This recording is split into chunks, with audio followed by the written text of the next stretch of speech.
Hello and welcome to Runkle of the Bailey. My name is Ian Runkle. I'm a Canadian criminal defense and firearms lawyer. Let's talk about the incredible cold case arrest in the killing of Tupac Shakur. That happened in 1996, and they just arrested somebody in that today in 2023. Normally, when a crime gets this old, it just doesn't get solved. So let's talk about how they get to arresting somebody, what we can learn from this, because I'm a criminal defense lawyer. There's all sorts of things I'm noticing about this one. I think it's going to be a really interesting story, and we'll discuss. So we're going to start with the search warrant. Now, this was a couple months ago, and the first thing here is that we're not going to get as much out of this search warrant as we'd like, because they noted that there's a sealing order that prevents us from getting the affidavit. So they didn't want to release that. We'll probably get that later on, but right now there's a sealing order, so we don't get that. But what we do get is the details of what they were looking for.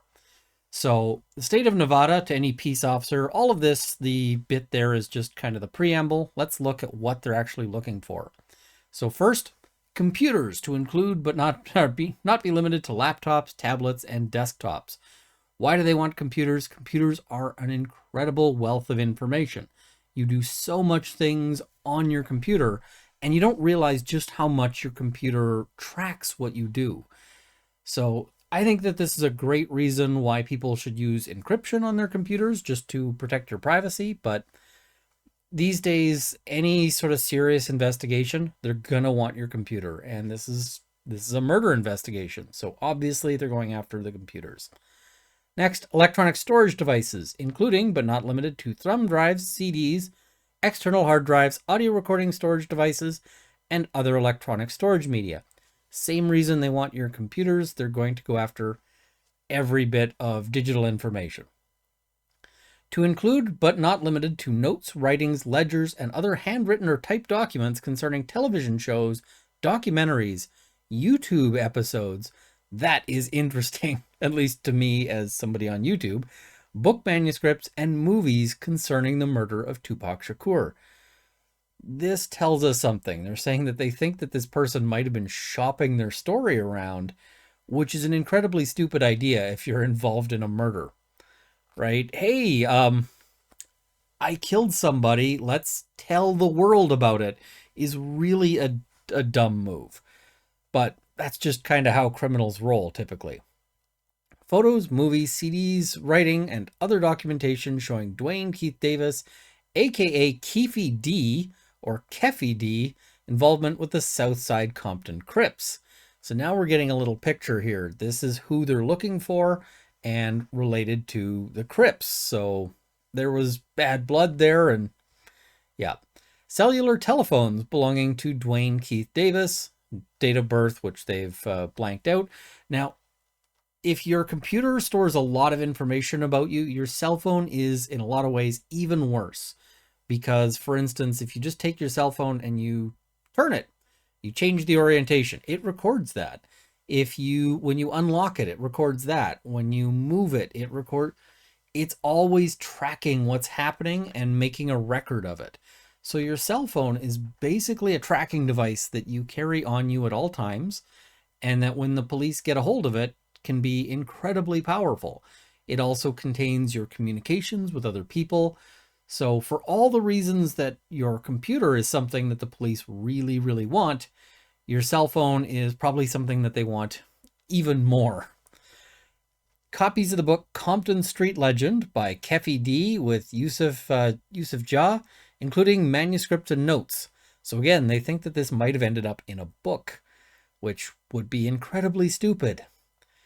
And articles of personal property which would tend to establish the identity of persons in control of said premises, which items of property would consist in part of and include, but not limited to, so they want all sorts of things, papers, documents, and effects which tend to show possession, dominion, and control over said premises, including but not limited to keys, canceled mail envelopes, rental agreements and receipts, utility and telephone bills, prescription bottles, vehicle registration, vehicle repair, and gas receipts.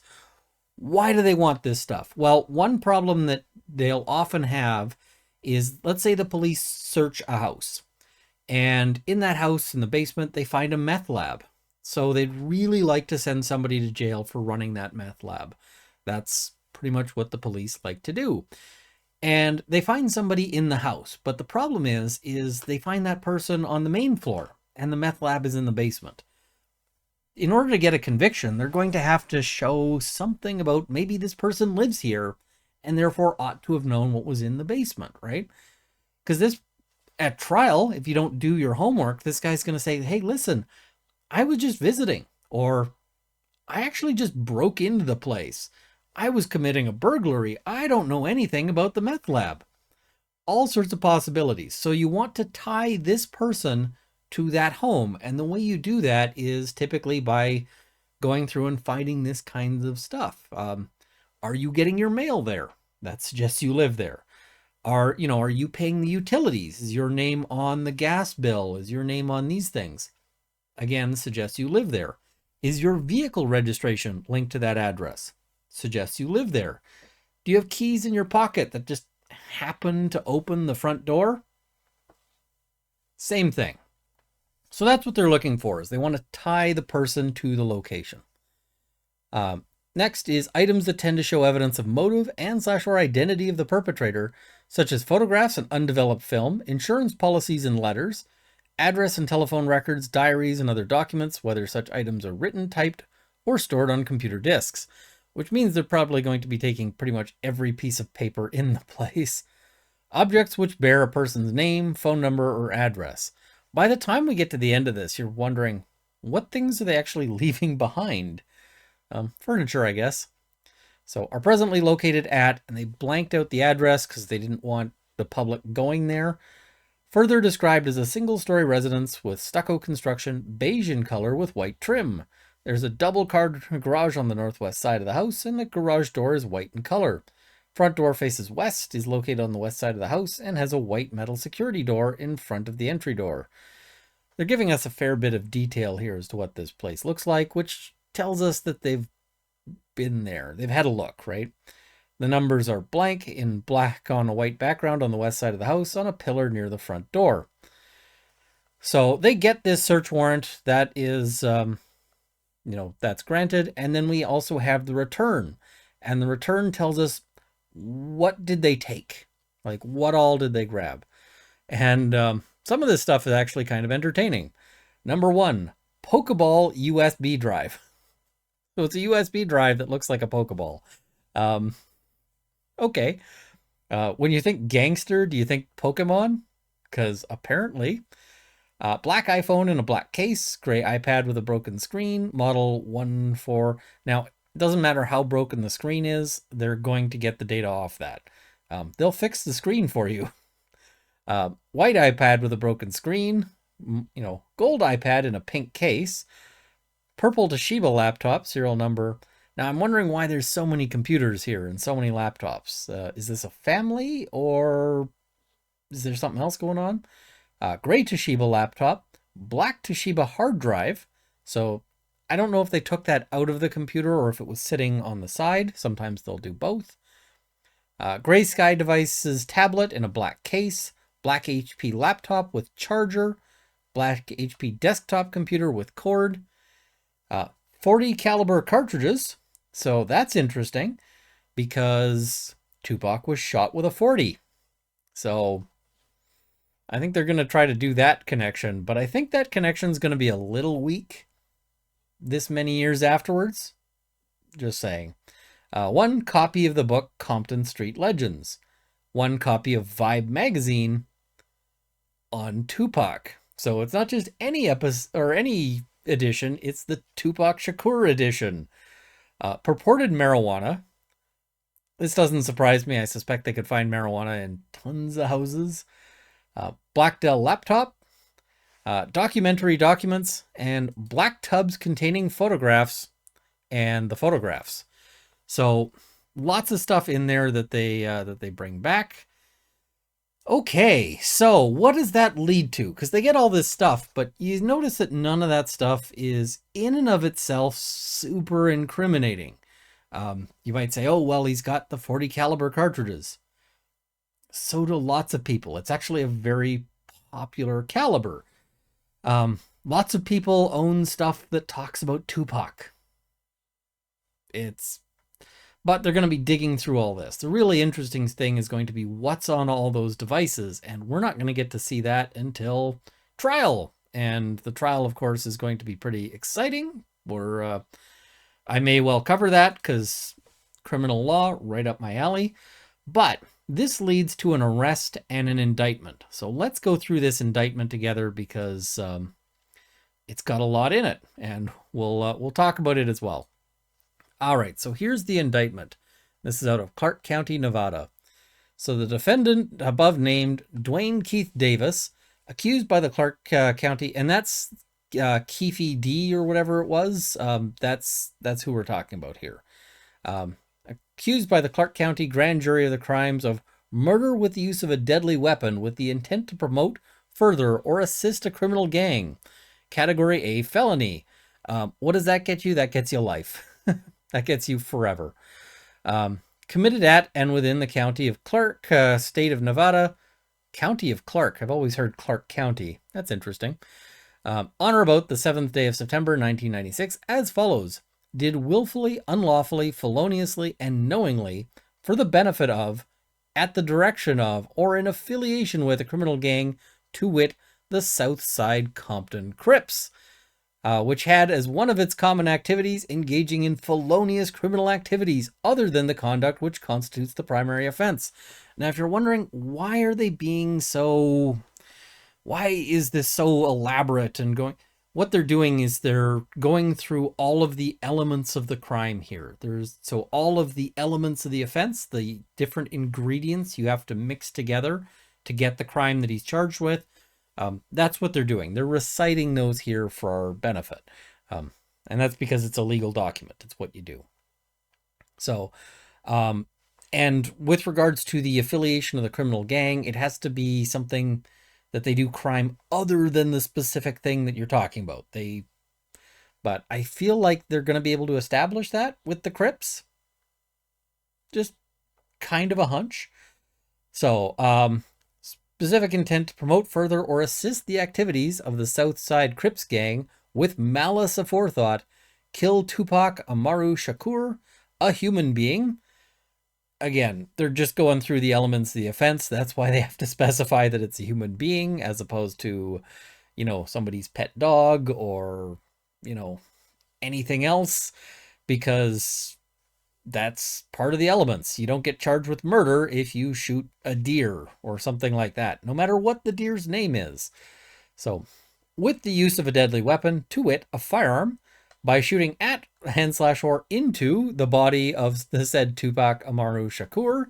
Again, this language is just because that's how you do it. I know this seems ridiculous, and it's it kind of distances the public from these documents, but it is what it is. Said killing having been willful, deliberate, and premeditated. All right, so we're talking first degree here. The defendant being criminally liable under one or more of the following principles of criminal liability. I.e., there's a whole bunch of ways that you can go to jail for a crime. And one of them is directly committing the crime, right? That is very common. And they specify that as the first one by directly committing this crime. But you can get in trouble for all sorts of other ways. There's ways that you can end up tied to someone else's crime. And so one of the really common ones here is by aiding or abetting in the commission of this crime. I.e., if somebody else commits the crime, but you know they're going to do it and you help them do it. Somebody says, hey, I want to kill Bob. Can you get me a gun for me to murder Bob with? And you say, you bet I can. Here's this gun for Bob murdering. Well, now you have aided and abetted the commission of the murder, and you can be on the hook for it. So don't do that. If somebody says, I want to commit a murder, stop talking to that person at all, ever, for any reason. This is not somebody you need in your social circle. So with the intent that this crime be committed by counseling, encouraging, hiring, commanding, inducing, and/or otherwise procuring the other to commit the crime, to wit, defendant obtaining a firearm for the purpose of seeking retribution against Tupac Amaru Shakur and /or Marion Knight, aka Suge. Most people would just say Suge Knight, but you know. And while in a vehicle with Terrence Brown, aka Bubble Up, and /or DeAndre Smith, aka Big Dre, and /or Orlando Anderson, aka Baby Lane, did provide said firearm to DeAndre Smith, i.e. they're saying who the shooter was, aka Big Dre, and /or Orlando Anderson, aka Baby Lane, with the intent that said co-conspirators commit said crime, i.e. they're all in the car, they're doing a drive-by, and it's, here, take this gun, you're the shooter, but yeah, just because, you know, if you say take this gun, you're still on the hook. You're all part of that same plan. You're all going to go down for it. Now we're going to talk about that too in a moment here. So, and /or 3, pursuant to a conspiracy to commit this crime with the intent that this crime be committed, defendant and /or Orlando Anderson, aka Baby Lane. That's a real tough guy nickname, right? Baby Lane.